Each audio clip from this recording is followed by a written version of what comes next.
Gloire au nom du Seigneur. Mes frères et sœurs, quelle joie de vous saluer, que Dieu vous bénisse tous. Je tiens également à remercier notre Dieu et notre sœur Marie-Louisa pour cette occasion de m'adresser à vous par cette diffusion.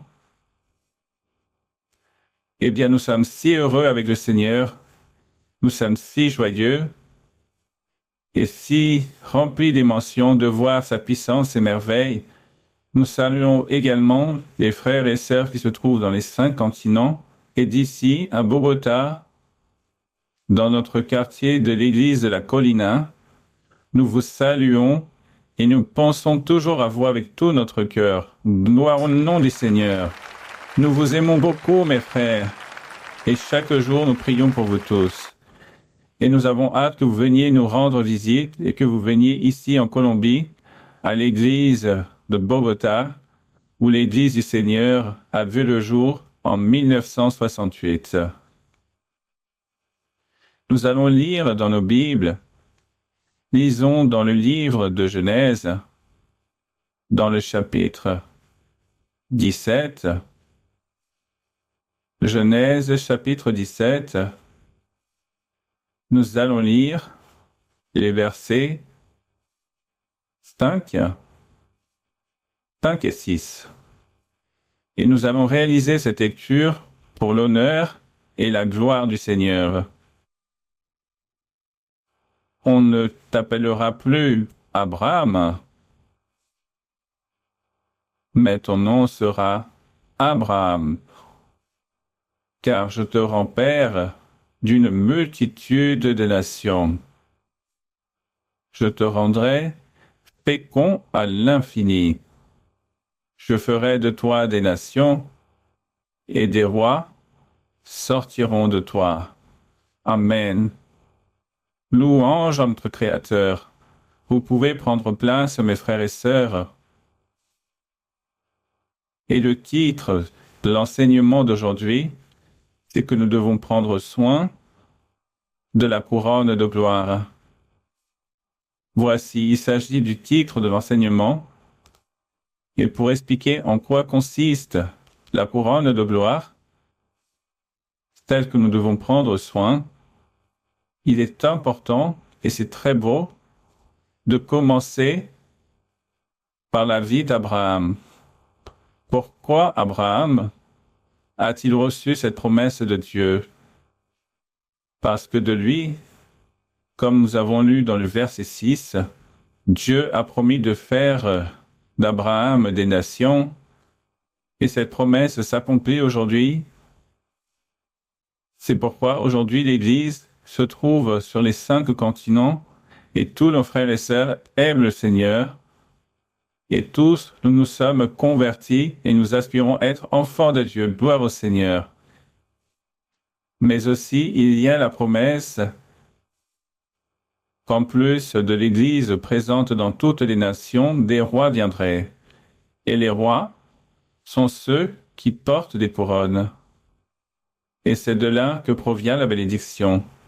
Du titre de cet enseignement, là se trouve cette bénédiction au sujet de la couronne de gloire. Qui pourrait croire, car il est merveilleux, aujourd'hui nous pouvons nous comprendre et le constater au sujet de cette promesse que Dieu a faite à Abraham il y a tant de siècles en arrière. Aujourd'hui, nous jouissons pleinement de cette promesse en tant que nation appartenant à l'Église du Seigneur et aussi en tant que roi du Seigneur. Gloire à Dieu.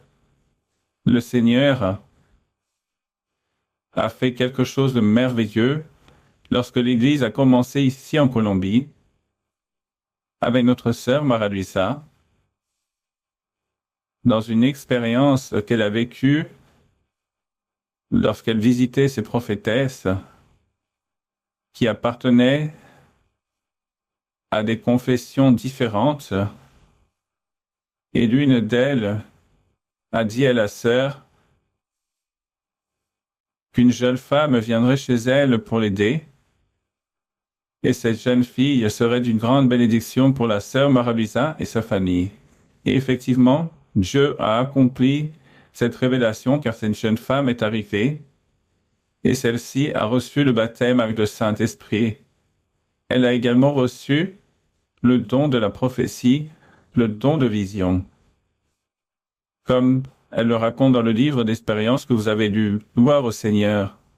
Et cette jeune fille, un jour, eut une vision dans laquelle elle voyait que notre sœur Marie-Louisa était assise sur un trône comme une reine, et le Seigneur Jésus-Christ se trouvait à ses côtés.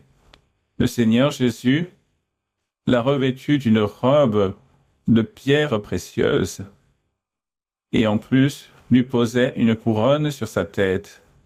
Et la jeune femme était émerveillée, car elle était vêtue comme une reine, gloire au Seigneur. Et c'est précisément le titre de l'enseignement. Il s'agit de la couronne que Dieu pose sur ses enfants. Il s'agit de la promesse que Dieu a faite à Abraham, que ses descendants seraient des rois et des sacrificateurs. Gloire au Seigneur. Puis, le Seigneur Jésus-Christ s'est adressé à notre sœur Marie-Louisa et il lui a dit, « Marie-Louisa, tu as déjà ta couronne, mais tu dois la conserver. Tu dois en prendre soin. Tu dois en prendre soin précieusement, afin que le diable ne vienne pas te la prendre. » Et ce fut quelque chose de merveilleux, mais de si marquant pour notre sœur Marie-Louisa, que c'est précisément le sujet que nous sommes aujourd'hui en train d'expliquer, le titre de l'enseignement. Que nous devons prendre soin de quoi? De la couronne de quoi? De gloire. Car il s'agit d'une gloire immense. Lorsque le Seigneur a établi cette couronne, il s'agit d'une gloire immense que Dieu a donnée à notre sœur Marie-Louisa. L'Église n'avait pas encore véritablement commencé à s'établir. Et nous avons vu cette gloire dans la manière dont Dieu, durant ces 30 dernières années, où la sœur Marie-Louisa a été à la tête de l'Église, son soutien a été infini. Il s'agit de la couronne de gloire. Béni soit le Seigneur. C'est merveilleux. Réellement, l'œuvre de Dieu est merveilleuse.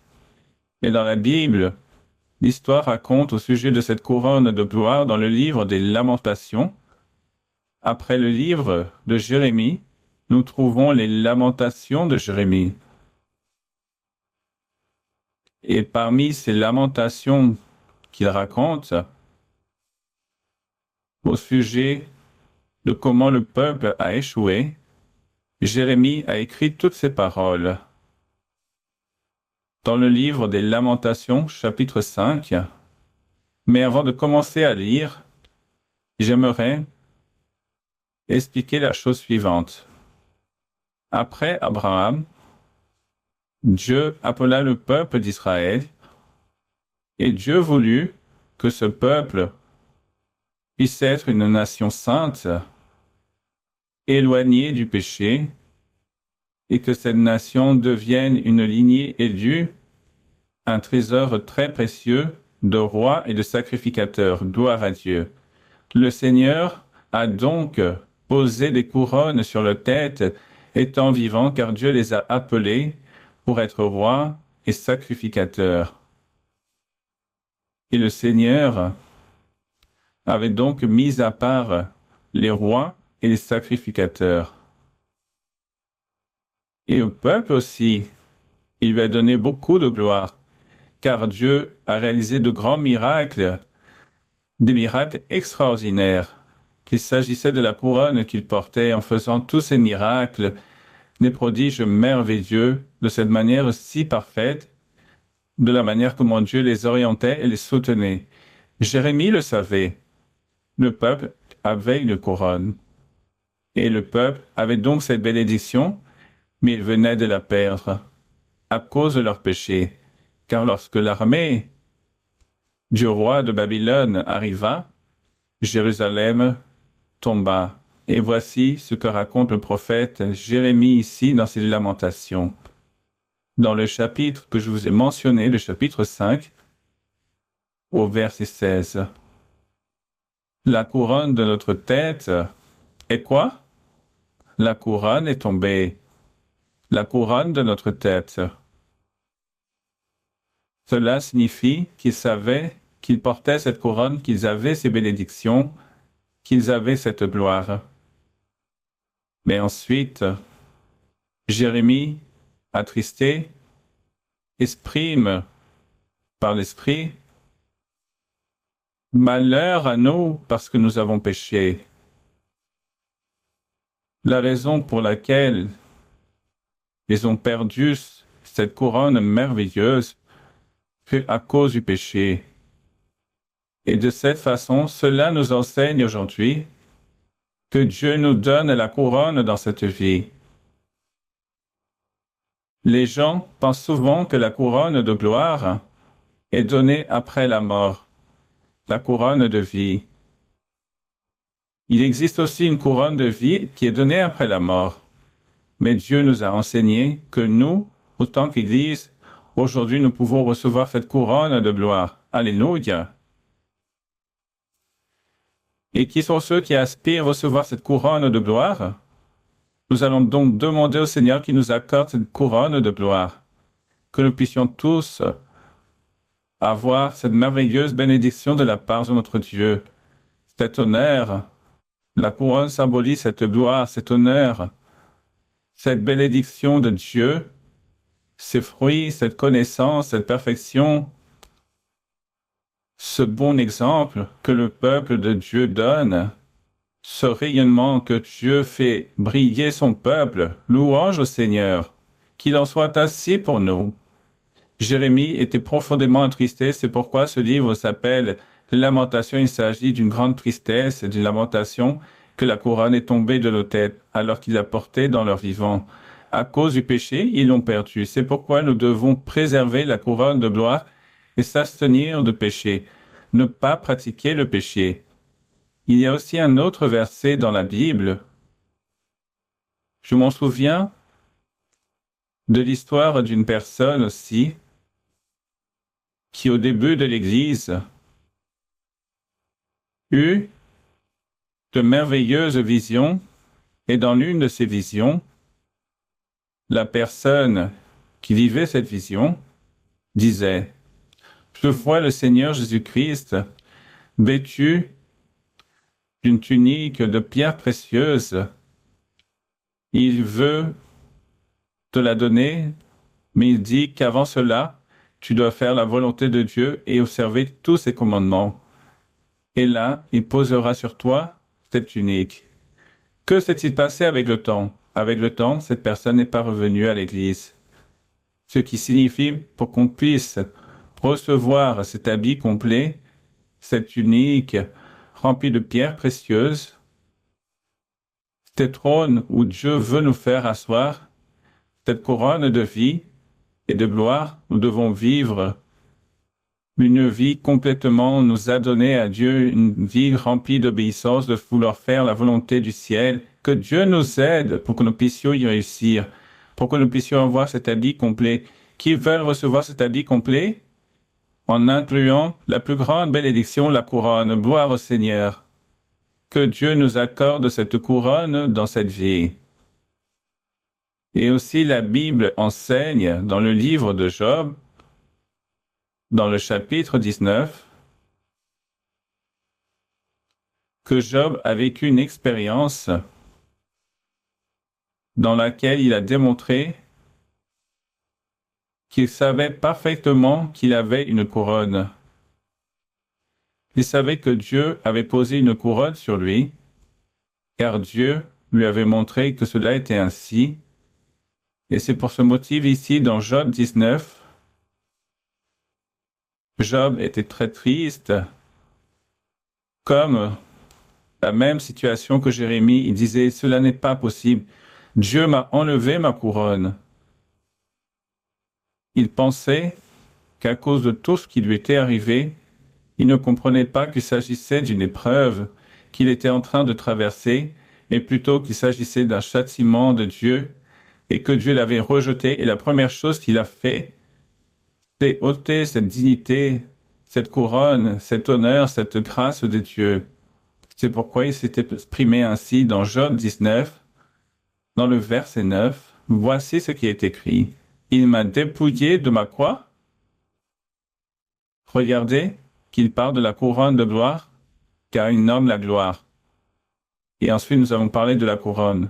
C'est pourquoi nous parlons de la couronne de gloire. Car il y a des passages où la Bible mentionne beaucoup que la couronne de gloire, et dans d'autres passages, qu'il s'agit de la couronne de vie éternelle.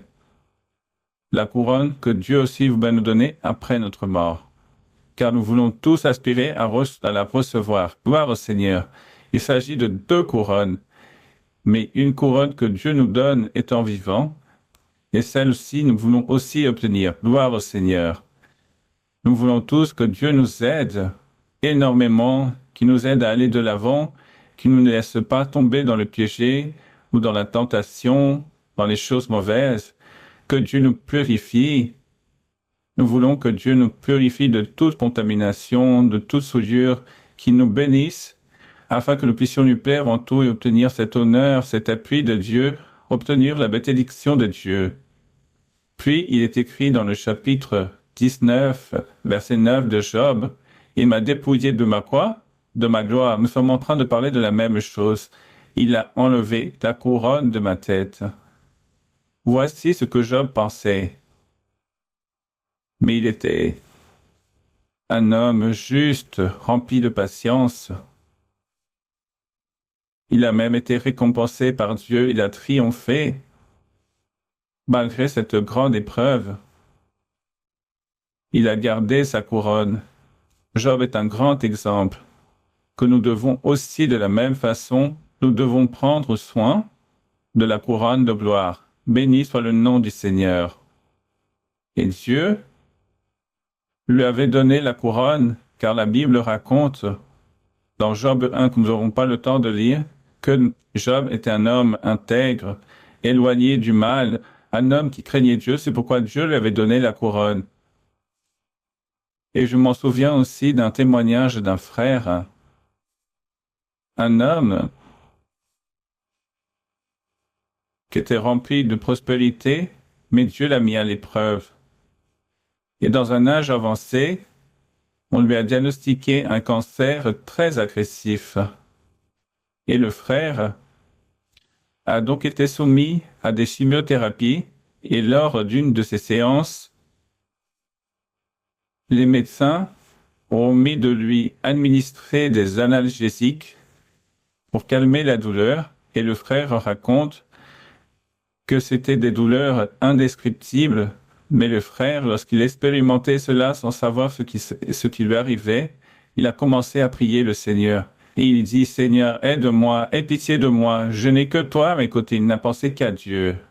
Et lorsqu'il a surmonté cette épreuve, il est venu à l'assemblée et le Saint-Esprit en prophétie lui a dit, « Je suis très heureux de toi, car dans le moment de la détresse, tu m'as cherché et tu as crié vers moi. C'est pourquoi je vais te récompenser. » Il dit avoir poursuivi son traitement et les séances de chimiothérapie suivantes se sont déroulées sans aucun problème, sans aucune douleur.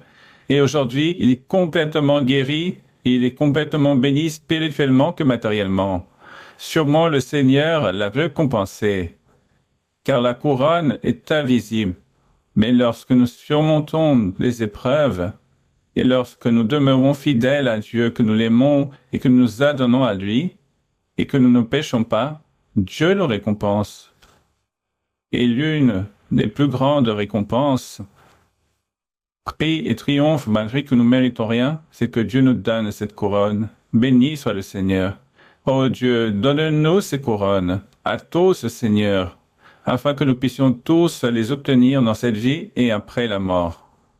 Aussi dans le livre d'Apocalypse, dans le chapitre 3, Apocalypse chapitre 3, la Bible nous enseigne, ce frère a remporté la couronne ou il en a pris soin, car au moment de l'épreuve, il a pensé au Seigneur, car le Saint-Esprit lui a dit qu'il était heureux, qu'il ne s'était pas plaint, et c'est ce qu'il faut faire, jamais se plaindre, jamais protester, jamais nous opposer à Dieu, mais l'aimer, le louer, prier le Seigneur, et il nous aidera, il nous délivrera toujours.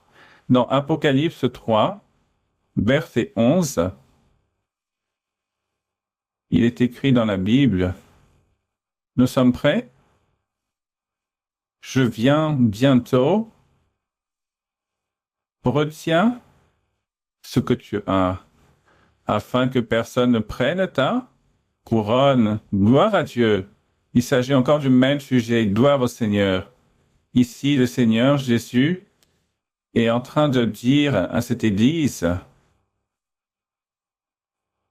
qu'ils doivent prendre soin de leur couronne, comme l'a dit le Seigneur Jésus-Christ à notre bien-aimée sœur Marie-Lisa, qu'elle a bien préservé cette couronne que le Seigneur lui a donnée, et c'est merveilleux, car la sœur l'a préservée avec toute sa vie, avec ses lieux, son courage, sa bravoure, par sa foi, par son obéissance, par son profond amour pour Dieu et pour les âmes. Gloire au Seigneur. Et elle est toujours en train de dire, je ne donnerai pas cette satisfaction au diable. Avant tout, mon Seigneur, car j'aime mon Dieu, et voici ce qu'il faut faire. Car le diable, bien évidemment, nous persécute et veut nous enlever notre couronne, notre dignité, notre travail, terminer avec notre vie spirituelle et le service à Dieu. Il y a beaucoup de frères et sœurs qu'exprimait notre sœur Marie-Lisa lorsqu'elle a découvert ce merveilleux enseignement. Il y en a beaucoup, même qui ne trouvent pas au pupitre, ils ont déjà leur couronne car ils se font de grands serviteurs de Dieu, car ils ont les dons spirituels, car ils prophétisent, car ils ont une prophétie parfaite, car Dieu les met à son service d'une manière merveilleuse pour réaliser des guérisons, pour dire que la bénédiction est pour tous. Gloire au Seigneur. C'est pourquoi nous allons rechercher la bénédiction, d'accord? Qui veulent recevoir cette couronne de gloire? Béni soit le Seigneur. Nous allons donc chercher cette couronne de gloire. Dieu est beau, Dieu est merveilleux, Dieu veut nous bénir. Alors laissons le Seigneur qu'il vienne nous donner ces couronnes. Il y a aussi un témoignage d'un frère qui a retenu cette couronne. Il s'est efforcé, mais ce témoignage est très triste, mais il est très instructif, car ce frère était adonné à Dieu, il prospérait en affaires, tout allait bien, il avait une belle maison, un beau foyer, ses enfants, et toutes les entreprises étaient un succès. Tout ce qu'il faisait, il réussissait. Il avait une bonne vie matérielle, mais apparemment aussi dans sa vie spirituelle. Mais le frère ne s'était pas encore converti à Dieu. Ce n'était pas encore un enfant de Dieu. Il n'était pas devenu un enfant de Dieu. Il était dans ce processus. Et le frère s'est laissé tenter par l'ennemi avec une collègue qui l'accompagnait dans ses affaires. Et il a laissé que cette femme s'approche dans sa vie. Il est tombé dans une relation amoureuse. Il a commis un adultère. Et immédiatement, ses affaires ont commencé à décliner, ainsi que toute son activité commerciale. Ce fut un échec. Tout allait mal autour de lui. Et ce frère commença à subir un immense revers financier. Sa femme en fut stupéfaite. Et autant que châtiment de la part de Dieu, car nous sommes devant un Dieu qui vit et nous devons respecter, car il voit tout ce que nous faisons. Même s'il faisait tout en secret, ce frère, la femme découvrit la vérité et le quitta. Dès lors, sa situation fut complètement un échec. Il était désespéré et quelle tristesse. C'est pour cela ici le Seigneur Jésus retiens ce que tu as, ce que je te donne. Prends soin de cette couronne, afin que personne ne prenne ta couronne comme le diable, car le diable est toujours là près et envieux des enfants de Dieu qui portent cette couronne. Et le diable, à tout instant, s'efforce pour nous enlever cette couronne de nos têtes. Il fait les choses impossibles afin que nous puissions perdre et que nous prenions plus soin de cette couronne, car cette couronne de gloire, il s'agit de la gloire que Dieu nous donne. Il s'agit de sa bénédiction, de son honneur, de cette aide, de son amour. Et cette personne a dû venir ici dans une situation très tragique, demander pardon au Seigneur, se repentir. Il s'est efforcé, mais c'est très triste. C'est triste de perdre les bénédictions de Dieu. C'est très triste d'avoir tout et ensuite n'avoir plus rien, de tout perdre. C'est vraiment très triste. Alors que la bénédiction coulait à flot et maintenant elle ne coule plus et cette personne a l'impression que Dieu ne l'a plus à ses côtés. Il s'est profondément repenti, mais Dieu est miséricordieux. Et le Seigneur l'a restauré. Les années sont passées. Il a demandé pardon à sa femme et avec le temps, il a démontré qu'il s'était vraiment repenti et de nouveau, elle l'a accueilli et aujourd'hui, il continue de subvenir aux besoins de sa famille, s'efforçant de retrouver la pureté que Dieu lui avait accordée. C'est très triste, mais béni soit le Seigneur que ce frère s'est repenti et que le Seigneur maintenant est en train de se convertir véritablement avec sincérité en tant qu'enfant de Dieu, car les enfants de Dieu ne pêchent pas. Gloire au Seigneur. Mes frères, nous allons lire aussi dans les psaumes, chapitre 8, car que s'est-il passé? Mes frères, il y a quelque chose d'extraordinaire, cette bénédiction nous est parvenue par notre Seigneur Jésus-Christ, car le Seigneur Jésus-Christ est roi, et étant roi et sacrificateur, le Seigneur Jésus-Christ veut que nous aussi nous soyons des rois et sacrificateurs. Et le fait de devenir roi, le Seigneur pose une couronne. Gloire à Dieu. Il s'agit de l'origine de cette bénédiction, mais cette bénédiction a été prophétisée. Car au temps de Samuel, qui était prophète, il eut la prophétie annonçant que Dieu allait élever un sacrificateur qui serait roi comme roi. Il s'agissait du Seigneur Jésus, qu'il avait une double nature. Il était souverain sacrificateur qui nous purifie aujourd'hui et nous sauve, et en même temps le Seigneur Jésus, selon l'ordre de Melchisédek, le grand souverain sacrificateur et aussi roi, qui a été roi par Dieu. Il était issu de la maison de David, de Juda, d'où viennent les rois. Et c'est donc pour cette raison que plus tard, dans Zacharie, il y a le sacrificateur Josué, et vient à lui le prophète Zacharie, et Josué, qui était le souverain sacrificateur, lui dit: « Je dois te oindre et poser une couronne. Gloire à Dieu. » Là se trouve la représentation, le titre, le symbolisme du Seigneur Jésus-Christ autant que souverain sacrificateur et roi. Gloire au Seigneur.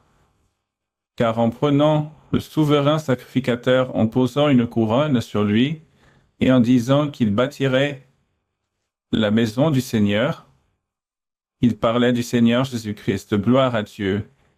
Et en Jésus-Christ, il y avait cette condition du souverain sacrificateur selon l'ordre de Melchisédek, non de la maison de Lévi, et il remplissait aussi la condition de roi selon la maison de Juda. Et maintenant, il est donc notre roi et notre souverain sacrificateur. Béni soit le Seigneur, qu'il bâtirait la maison de Dieu. Et comme il est si merveilleux et qu'il nous a adoptés et constitués par sa miséricorde comme enfants de Dieu, il a fait de nous des rois et sacrificateurs. La Bible raconte dans le livre de l'Apocalypse. Gloire au Seigneur. C'est pourquoi nous pouvons tous aspirer à obtenir cette couronne de gloire. Alléluia. Merci Seigneur pour cette merveilleuse bénédiction. Et nous ne savons pas comment te le rendre. C'est pourquoi Dieu nous a déjà enseigné, il nous l'a enseigné par l'intermédiaire de notre sœur Marie-Lisa, en lui confiant cette merveilleuse couronne et cette robe parfaite. Et aussi, il y a une sœur de l'Église, une personne qui aime Dieu, que Dieu a appelée. Il s'agit d'une personne sincère. Et cette sœur, un jour, racontait à plusieurs personnes qu'un jour elle eut un rêve dans lequel elle voyait le Seigneur Jésus-Christ – et qu'il s'approchait d'elle en disant: Choisis d'ici le bijou que tu désires. Et la sœur commença à introduire sa main là où se trouvaient les bijoux et beaucoup d'autres choses, et elle disait, celui-ci est beau, celui-ci est magnifique, j'en ai un semblable. Puis soudain, de sa main, sortit quelque chose, une couronne, et lorsqu'elle l'a vue, elle fut profondément émue. Et elle disait, quelle belle couronne, je veux celle-ci, mon Seigneur. Et le Seigneur la lui posa. Gloire au Seigneur. Donc, mes frères et sœurs, il s'agit de quelque chose de merveilleux. De cette façon, nous pouvons obtenir cette couronne. Gloire au Seigneur. C'est merveilleux de quelle façon Dieu a révélé tout ce plan merveilleux. Et maintenant, lisons dans les psaumes, dans le chapitre 8, comme je vous l'avais dit, dans le verset 5, les paroles de la Bible au sujet de ce roi merveilleux, de ce roi de gloire, qui portait aussi cette couronne de gloire, qui était revêtu de beauté par le Père éternel. Béni soit le nom du Seigneur. C'est pourquoi il est écrit dans la Bible, dans le verset 5, « Tu l'as fait de peu inférieur à Dieu, et tu l'as couronné. » Là se trouve une fois de plus l'expression « Tu l'as couronné de gloire et de magnificence. » Vous voyez, de nouveau, nous trouvons cette parole. Tu l'as couronné de gloire. Il s'agit de la même couronne. Cette couronne qui a été posée en notre Seigneur Jésus-Christ, il s'agit de cette même couronne qu'aujourd'hui il nous donne, aujourd'hui dans cette vie, dans le royaume des cieux. C'est pourquoi nous parlons des royaumes des cieux. Gloire à Dieu. Et tu l'as couronné de gloire et de magnificence, car il s'agit d'un honneur. Tout ce que Dieu a donné au Père, à son Fils, l'honneur d'être le chemin, l'honneur d'être la vérité, l'honneur d'être la vie éternelle. Gloire à Dieu, la gloire de la doctrine qu'il enseignait, la gloire du discernement qu'il avait, la gloire de sa sagesse, car il est cette même sagesse et l'intelligence même. Gloire au Seigneur. La gloire des miracles merveilleux qu'il a accomplis. Telle était la couronne de gloire que portait notre Seigneur Jésus-Christ. Combien est merveilleux son saint nom. Du siècle des siècles, où est mon Seigneur Jésus. Nous avons la couronne à partir de maintenant. Gloire à Dieu, cela est merveilleux. Puis, la Bible nous enseigne de la même façon, dans Apocalypse, lisons dans le chapitre 2, le dernier livre de la Bible, l'Apocalypse chapitre 2, verset 10. La Bible nous enseigne au sujet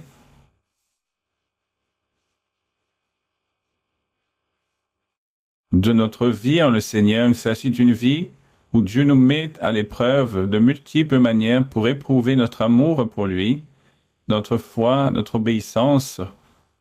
Et ensuite, il nous récompense dans cette vie, mais aussi dans la vie éternelle. Et ce passage aborde en détail la couronne de vie éternelle. Il est écrit dans le verset 10, « Ne crains pas ce que tu vas souffrir. Voici, le diable jettera quelques-uns de vous en prison, afin que vous soyez quoi? » C'est cela, nous sommes éprouvés, nous sommes tous éprouvés. Et vous aurez une tribulation de 10 jours. Mais il ne s'agit pas d'une épreuve éternelle. Mais cela est une fin, gloire à Dieu. C'est pourquoi la Bible raconte que Dieu nous établira des épreuves, mais celles que nous pouvons surmonter. Puis il rajoute, sois fidèle jusqu'à quand? Jusqu'à la mort. Voici ce que nous devons être, fidèles jusqu'à notre mort. Fidèles, obéissants, reconnaissants vers le Seigneur. Et je te donnerai quoi? La couronne de vie. Béni soit le Seigneur. Encore une fois ici, Il parle de la vie éternelle, car après la mort, mais cela encourage beaucoup le croyant, car on nous annonce ici qu'il y a cette grâce, cette gloire maximum, cette couronne de vie éternelle. Gloire au Seigneur. L'autre couronne que nous voulons aussi obtenir, car nous voulons tous obtenir cette couronne. Amen. Puis, c'est pour cela, il nous dit, tu vas être éprouvé, mais lorsque viendra la mort, toi aussi tu obtiendras cette couronne. Il faut prendre soin de cette couronne en étant en vie, celle que le Seigneur nous donne, et espérons et aspirons à recevoir la couronne de vie éternelle. Quelle merveille et quelle grandeur, quel soulagement si grand. Et il y a un témoignage aussi de frères qui s'adonnaient beaucoup à Dieu, qui cherchaient de Dieu. Ils menaient beaucoup d'années dans l'Église, lorsque soudain l'aîné tomba malade et mourut. La femme ressentit un immense vide, une profonde tristesse, mais elle resta fidèle au Seigneur, aimant Dieu, sans se plaindre à Dieu, sans poser de questions au Seigneur, mais comprenait qu'il s'agissait de la réalité de la vie, la volonté de Dieu, et ces personnes continuèrent de l'avant, mais leur fils, en revanche, se rebella contre Dieu et quitta l'Église, se plaignant. Mais Dieu s'est rempli de miséricorde, car le Seigneur, le Saint-Esprit, lui donna un rêve dans lequel ce jeune vit son père. Et son père vint à lui, il lui dit, « Mon enfant, retourne à l'Église. Tu dois toujours demeurer dans l'Église. Et ne t'inquiète pas, regarde comment je vais. » Il était rajeuni, gloire au Seigneur. Il disait, « Je suis heureux, mon enfant. Tu sais pourquoi je suis heureux? Car le Seigneur m'a donné la couronne de vie. » Gloire au nom de notre Dieu. C'est cela, mes frères et sœurs. Ainsi est la manière, mes frères et sœurs, que nous devons concevoir la vie spirituelle. Ainsi doit être notre spiritualité, car il s'agit d'une spiritualité bien réelle. Béni soit le Seigneur. Il s'agit de quelque chose de tangible, et nous avons des objectifs très clairs et des grâces très concrètes. Merci Seigneur pour nous guider de cette façon. Merci pour nous enseigner ta doctrine de manière si claire, avec tous les exemples tirés de la vie pratique. Lorsque notre sœur Mara-Luisa nous a partagé dans son livre d'expérience, et ensuite nous pouvons mettre tout cela en pratique dans notre vie. Gloire au Seigneur. Notre Dieu est précieux. Enfin, pour conclure, nous allons lire dans la première épître aux Thessaloniciens. Lisons dans le chapitre 2, verset 19. L'apôtre Paul enseigne à l'Église au sujet de cette couronne. Dans d'autres passages, il enseigne plutôt la couronne de vie. Mais c'est merveilleux de voir comment Dieu a révélé à Job qu'il possédait déjà cette couronne. C'est merveilleux que Dieu aussi nous ait enseigné aujourd'hui que cette couronne, nous pouvons l'obtenir le temps vivant. Gloire au Seigneur. Et l'apôtre Paul comprenait que cette couronne, cette gloire maximum se trouvait dans les âmes qu'il avait évangélisées. Gloire au Seigneur. Et cela est très précieux, car c'est ce que Dieu aussi aujourd'hui nous enseigne, ici dans l'Église. Il est donc écrit dans le verset 19, qui est en effet notre espérance, ou notre joie, ou notre quoi? Couronne de gloire. Nous sommes en train de parler encore du même sujet de la couronne de gloire. Quelle est la couronne de gloire, laquelle nous comblera? Il savait donc que là se trouvait la bénédiction présente, et c'était en étant en vie. Et il explique, à travers une question, il donne la réponse. N'est-ce pas vous aussi, devant notre Seigneur Jésus, lors de son avènement? Gloire à Dieu, c'est-à-dire que le peuple de Dieu était la couronne que Dieu avait donnée pour les âmes qu'il avait gagnées pour le Seigneur. Et tous ces chants, par exemple, couronne, étoile dans ma couronne, sont merveilleux. Et en voyant notre sœur Mara-Lisa dans la vidéo du 30e anniversaire, montrant le processus du décès de notre frère Luis Eduardo Moreno et le début de l'œuvre de notre sœur Mara-Lisa Piraquivé, cette période a été un temps d'évangélisation extraordinaire. Gloire au Seigneur. C'est pourquoi la couronne que porte notre sœur est une couronne pleine d'étoiles, qui nous représente tous. Gloire à Dieu. C'est merveilleux, c'est parfait. La couronne que Dieu lui a donnée, le Seigneur Jésus, avant même qu'elle ne commence, c'est vraiment merveilleux. Car la sœur, dans la vidéo du 30e anniversaire, disait « J'ai gagné ces ânes, mais vous en avez aussi gagné beaucoup, mais je vous ai appris à gagner des ânes. Donnez-moi une part, donnez-moi une partie de cette œuvre aussi. C'est merveilleux. C'est vraiment une couronne merveilleuse et précieuse. Gloire au Seigneur. Évangéliser les âmes, c'est agir pour que Dieu nous remette cette couronne. Dieu se réjouit que nous puissions évangéliser ceux qui sont capables selon leur foi, car parfois aussi la timidité est un obstacle, mais surtout ceux qui ont la capacité d'être plus ouverts aux autres ou de demander de l'aide à Dieu pour ceux qui sont timides pour évangéliser. Car prenons cet exemple, un témoignage que j'ai récemment entendu à propos d'un frère qui se rendait à l'église en voiture. Soudain, sa voiture a été percutée et endommagée par un autre véhicule.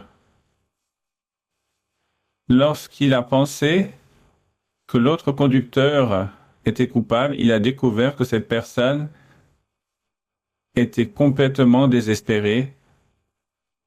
Cette personne se trouvait dans une situation remplie de nervosité et de désespoir, qui ne voulait plus vivre. Et cette personne ne restait plus rien dans son existence. Et ce frère a été touché et lui a dit « Calmez-vous, j'ai la solution. Allons à l'église de suite. » Imaginez-vous ce qu'a fait ce frère. Il a pris des photos des dégâts de son véhicule, mais le frère s'est concentré en cette âme. Il s'est rempli de compassion, l'a emmené à l'église, cette personne reçut la prophétie. Dieu libéra cette personne a été émue, et c'est vraiment quelque chose de merveilleux. Gloire à Dieu, c'est merveilleux. Mais ce n'est pas tout. Bon, c'est ce qu'il y a de plus important. Ce qui suit, mais aussi important pour savoir que Dieu sait beaucoup plus de son action. Donc, lorsqu'il revint voir son véhicule, de comment il était resté, il trouva sa voiture intacte. Merci Seigneur pour la grandeur des miracles que tu accomplis parmi nous. Béni soit ton nom. Donc, mes frères et sœurs, nous aussi chaque jour, inspirons-nous dans ces beaux exemples, par ces belles paroles du Seigneur par la Bible, afin d'obtenir la bénédiction si désirée de porter les 2 couronnes. Gloire au nom du Seigneur. Levons-nous, mes frères et sœurs, nous allons prier. Prions pour nos demandes particulières et demandons au Seigneur aussi de nous délivrer, qui nous garde de tout danger, de toute chose mauvaise. Je vous invite aussi à prier pour nos frères et sœurs d'Afrique, car, comme vous le savez, en Afrique, l'Église est en train de grandir énormément, et là-bas, nos frères et sœurs dans divers pays sont très heureux avec le Seigneur, aiment le Seigneur, mais il y a une épidémie d'Ebola qui vient de s'éclater. Il n'existe aucun vaccin contre ce virus. Il est en train de commencer à se propager. Il se vit actuellement au Congo, en République démocratique du Congo, mais là-bas, Tout autour du Congo, où il y a nos frères et sœurs, et même au Congo, vivent nos frères et sœurs, notamment du Burundi et au Cameroun aussi, parmi tant d'autres. Nous allons prier pour eux, toute l'Église, afin que Dieu protège nos frères et sœurs et fasse miséricorde à tous ceux qu'il a choisis sur ce merveilleux continent, afin que cette épidémie cesse et que promptement nous puissions de nouveau les rendre visite, être avec eux. Gloire à Dieu. Bien, mes frères et sœurs, nous allons donc prier pour les personnes âgées, nous allons prier pour les enfants, et nous allons prier pour notre vie spirituelle et pour tous nos foyers. Béni soit notre Père céleste. Nous te rendons grâce, mon Seigneur, pour toutes tes bénédictions. Nous t'aimons avec tout notre cœur. Merci, Seigneur, pour nous donner la couronne de gloire. Merci, Seigneur, pour nous enseigner de savoir comment la chérir. Merci pour vivifier notre vie avec la Bible, avec l'exemple de notre sœur Marie-Lisa, pour toutes ces merveilleuses révélations, pour ce glorieux commencement de l'Église du Seigneur, dans lequel nous nous réjouissons. Seigneur, tu as promis que tu vas nous bénir. Tu as promis que tu vas écouter nos prières. Nous te supplions, Seigneur, que l'évangélisation des nations se poursuive et que rien ne l'entrave. Aussi, Seigneur, nous te demandons particulièrement pour les frères et sœurs d'Afrique, afin que tu les protèges, que tu protèges les enfants, les personnes âgées, les frères et sœurs de cette épidémie du virus d'Ebola, protège-les, et que promptement on puisse découvrir un vaccin contre ce virus. Protège aussi tout ton peuple dans le monde entier, ton Église en Colombie, mon Seigneur. Pour cette nation, ô Dieu, bénis, guide-la. Dieu de la gloire, nous te supplions que tu nous délivres de toutes ces chaînes de l'ennemi, des sorcelleries, des malédictions, des ruses de l'ennemi, que tout le peuple de Dieu soit préservé dans sa vie spirituelle, dans ses couronnes, dans ses honneurs, que le Dieu éternel a conférés et que l'ennemi ne puisse les atteindre. Repousse l'ennemi, Seigneur éternel, au nom de Jésus-Christ de Nazareth, qu'il soit chassé. Délivre-nous aussi des cauchemars, des problèmes qui existent dans les foyers, des malentendus entre époux avec leurs enfants. Aide nos jeunes, oriente-les, afin qu'ils n'aillent pas se détourner de ton chemin. Préserve-les. Donne-leur des révélations, des rêves, des expériences spirituelles, afin qu'ils te suivent.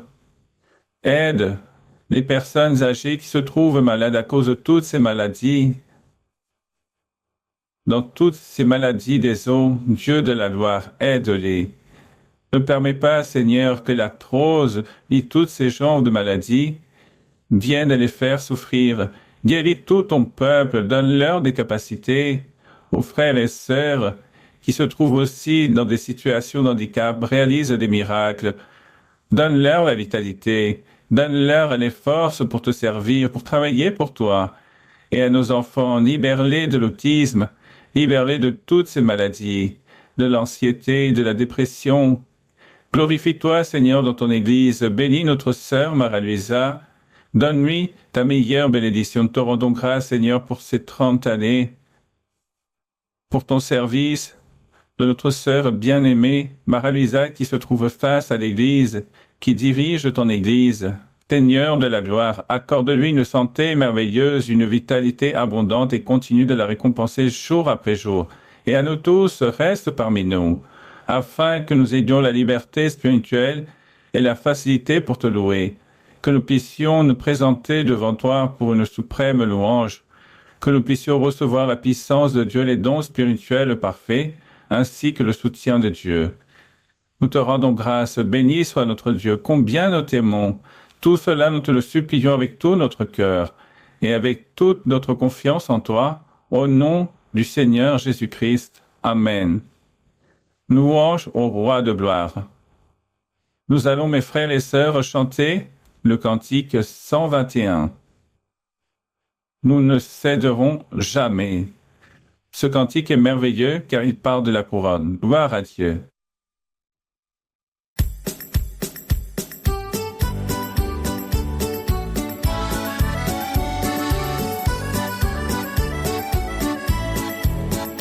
No, nosotros nunca, nunca cederemos al mal, nunca no, aleluya, nunca no, no, no, no, nosotros nunca, nunca cederemos al mal, nos espera la corona en el cielo, no, nosotros nunca, nunca cederemos al mal, nunca no, aleluya, nunca no, no, no, no, nosotros nunca, nunca cederemos al mal, nos espera la corona en el cielo. No, nosotros nunca, nunca cederemos al mal, nunca no, aleluya, nunca no, no, no, no, nosotros nunca, nunca cederemos al mal, nos espera la corona en el cielo.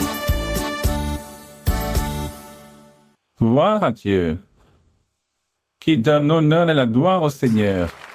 Gloire à Dieu, gloire à Dieu, gloire à Dieu.